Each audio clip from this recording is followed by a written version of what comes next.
नमस्कार, एक बार फिर से स्वागत है बिहार की 10 बड़ी खबरों में। रोजाना बिहार की खबरों को देखने के लिए चैनल को सब्सक्राइब कर लें। चलिए शुरू करते हैं आज की पहली बड़ी खबर। बिहार में शुरू हुई झमाझम बारिश, मौसम विभाग ने शेयर किया लेटेस्ट अपडेट। जी हां, पटना और आसपास क्षेत्रों में भी अगले 3 दिनों तक बारिश होने की संभावना है। वहीं 48 घंटे के बाद शहर के अधिकतम तापमान में 2 से 3 डिग्री सेल्सियस की गिरावट दर्ज की जाएगी। दरअसल पश्चिमी हिमालयी क्षेत्रों में सक्रिय हो रहे दो पश्चिमी विक्षोभ और असम, झारखंड और उत्तरी पश्चिमी उत्तर प्रदेश के इलाकों में बन रहे सिस्टम की वजह से बिहार के मौसम का मिजाज बदल रहा है। राजधानी पटना में पिछले 3 दिनों से रुक रुक कर बारिश हो रही है। पटना के लोगों को गर्मी से भी राहत मिली है। मौसम विभाग का कहना है कि 2-3 दिनों तक मौसम का मिजाज बिहार में बदला रहेगा।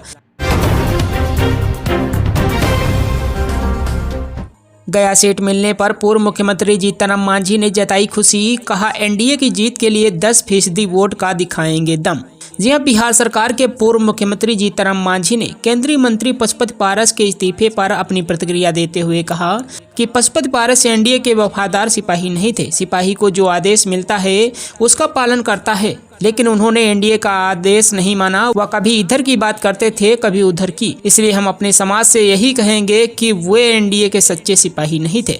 वहीं उन्होंने गया सीट मिलने पर देश के प्रधानमंत्री नरेंद्र मोदी एवं देश के गृह मंत्री अमित शाह को धन्यवाद देते हुए कहा कि अगर हमें एक भी सीट नहीं मिलता तब भी हम पूरी निष्ठा के साथ भाजपा के साथ रहते। उन्होंने कहा कि हमने 1980 में एक बार टिकट मांगा था और टिकट मिला। दिल्ली बुलाया गया, जब विधानसभा में कुछ कहा तो प्रधानमंत्री ने इस गंभीरता से लिया। दुनिया का लोकप्रिय नेता हमें इतना तरजीह देता है। मांझी ने कहा कि हमारे पास 10% वोट का दम है।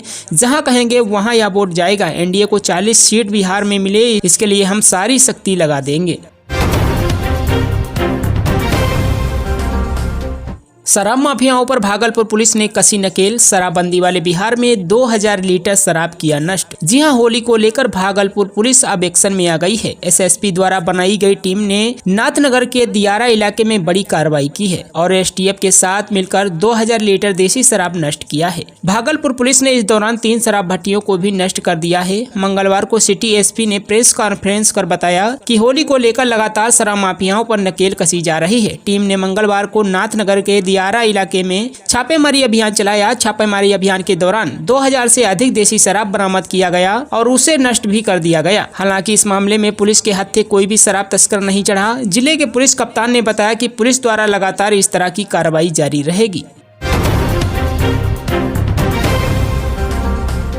बिहार विधानसभा सचिवालय में ऑफिस अटेंडेंट पदों पर आवेदन हुए शुरू। 2 अप्रैल तक कर सकते हैं अप्लाई। जी हां, बिहार विधानसभा सचिवालय की ओर से ऑफिस अटेंडेंट के रिक्त पदों पर भर्ती निकाली गई है, जिसके लिए आवेदन प्रक्रिया स्टार्ट कर दी गई है। जो भी उम्मीदवार इस पद के लिए योग्यता पूरी करते हैं वे बिना देरी करते हुए ऑनलाइन माध्यम से फॉर्म भर सकते हैं। आवेदन पत्र केवल ऑनलाइन ही किया जा सकता है, अन्य किसी प्रकार से फॉर्म स्वीकार नहीं किए जाएंगे। अभ्यर्थी एप्लीकेशन फॉर्म आधिकारिक वेबसाइट पर जाकर भर सकते हैं। फॉर्म भरने की अंतिम तिथि 2 अप्रैल 2024 तय की गई है। इस भर्ती में आवेदन के लिए अभ्यर्थी ने मान्यता प्राप्त बोर्ड से 10th मैट्रिक उत्तीर्ण किया हो। इसके साथ ही अभ्यर्थी को हिंदी एवं अंग्रेजी भाषा का ज्ञान और साइकिलिंग आनी चाहिए।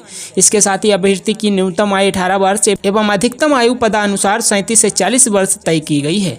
आरक्षित वर्ग के उम्मीदवारों को नियमानुसार छूट प्रदान की जाएगी। उम्र की गणना 1 जनवरी 2024 को ध्यान में रखकर की जाएगी। आवेदन से पहले विस्तृत योग्यता की जानकारी के लिए नोटिफिकेशन अवश्य पढ़ लें। बिहार में सियासी दलों के चुनावी मैदान में उतरने के बीच वार रूम तैयार। जी हां, बिहार में लगभग सभी राजनीतिक दलों ने चुनावी मैदान में उतरने के पहले वार रूम तैयार कर लिया है। इसी वार रूम से पार्टी के नीति निर्धारकों के निर्देशों का पालन करने के लिए प्रदेश से लेकर बूथ स्तर तक के कार्यकर्ताओं को न केवल सूचना पहुंचाई जाएगी, बल्कि बूथ स्तर तक की तैयारियों की समीक्षा भी की जा सकेगी। सबसे गौर करने वाली बात यह है कि इस तैयारी को लेकर कोई भी दल पीछे नहीं दिख रहा है। भाजपा हो या राजद, जदयू या कांग्रेस, सभी ने इसकी तैयारी कर रखी है। भाजपा की बात करें तो यहाँ IT सेल से लेकर सोशल मीडिया की टीम पूरी तरह से सक्रिय हो गई है। बताया जाता है कि सोशल मीडिया की टीम में प्रखंड से लेकर प्रदेश स्तर तक करीब 12,000 से अधिक लोगों को जोड़ा गया है। ग्रामीण डाक सेवक अब नहीं करेंगे घर घर मुफ्त बिजली योजना का प्रचार। जी हां, आदर्श आचार संहिता लागू होने के कारण अब डाक विभाग की ओर से घर घर सूर्य घर मुफ्त बिजली योजना के प्रचार पर रोक लगाई गई है। ग्रामीण डाक सेवक अब ग्रामीण इलाकों में घर घर जाकर न तो इस योजना के बारे में बताएंगे न ही पंजीयन कराएंगे। बिहार डाक सर्किल से मिली जानकारी के मुताबिक एमसीसी लागू होने के कारण इस योजना के तहत पंजीयन को भी रोक दिया गया है। बिहार डाक सर्किल के डाकघरों में भी पंजीयन नहीं किया जाएगा। बता दें कि डाक विभाग को इस योजना का लाभ पहुंचाने के लिए नोडल के रूप में नियुक्ति किया गया था। एमसीसी लागू होते ही डाक विभाग की ओर से इस पर पूरी तरह से रोक लगाने का आदेश सभी प्रक्षेत्र में संबंधित अधिकारियों को दे दिया गया है। जानकारी यह भी है कि अब डाकघरों में इस योजना के तहत पंजीयन प्रक्रिया फिर से शुरू होने की संभावना कम है। डाक विभाग ने इस योजना के तहत बिहार समेत देश भर के डाक सर्किल में हुए पंजीयन के अंतिम आंकड़े भी जारी कर दिए हैं। अब गांव भी बनेंगे स्मार्ट, 9 पंचायतों में जल्द शुरू होगा कचरा उठाओ। जब प्रखंड के 9 पंचायतों में स्वच्छता अभियान फेज 2 के तहत डोर टू डोर कचरा का उठाव शीघ्र ही आरंभ होगा। इसके लिए इन बाकी रह गई पंचायतों में स्वच्छता कर्मियों की प्रतिनियुक्ति भी कर दी गई है। इसके लिए डस्टबिन, हाथ गाड़ी और ई कचरा वाहन की खरीदारी भी शीघ्र ही होगी। प्रखंड के अन्य 9 पंचायतों में नगर की तर्ज पर यह कार्य पहले से शुरू है। शेष बचे पंचायतों के लोगों को इस योजना का इंतजार है। सूत्रों से पता चला है कि बाकी रह गए पंचायतों में यह अभियान शीघ्र शुरू होगा, जिस पर काम चल रहा है, जिसके बाद इन पंचायतों के गांव भी स्वच्छ और सुंदर होंगे। बता दें कि लोहिया स्वच्छता अभियान के प्रथम चरण में लोगों के व्यक्तिगत शौचालय बनाए गए थे। वहीं सामुदायिक शौचालय का भी निर्माण किया गया था, जिससे लोगों को खुले में शौच की कुप्रथा से मुक्ति मिली। पर दूसरे चरण के अभियान में नगर की तरह गांव को भी स्वच्छ एवं सुंदर बनाने के लिए ग्रामीण स्तर पर स्वच्छता अभियान शुरू कराया गया। इसमें प्रखंड के जोगिया, सबैया, महुई, खटोरी, डेनमरबा, तौलाहा, मटिया, मंचगवा एवं नौरंगिया में यह कार्य शुरू हो चुका है। हालांकि प्रखंड के 18 पंचायत में से 9 में यह काम शुरू है। अभी 9 पंचायत में इस कार्य का इंतजार है। लोहिया स्वच्छता अभियान के विभागीय सूत्रों की माने तो प्रखंड के बनकटबा, करमहिया, सपही, बगही, सोहसा, सोनघर, परसौनी, धोकराहा, भावल एवं गुदगुदी पंचायत में अभी तक यह कार्य आरंभ नहीं हुआ है।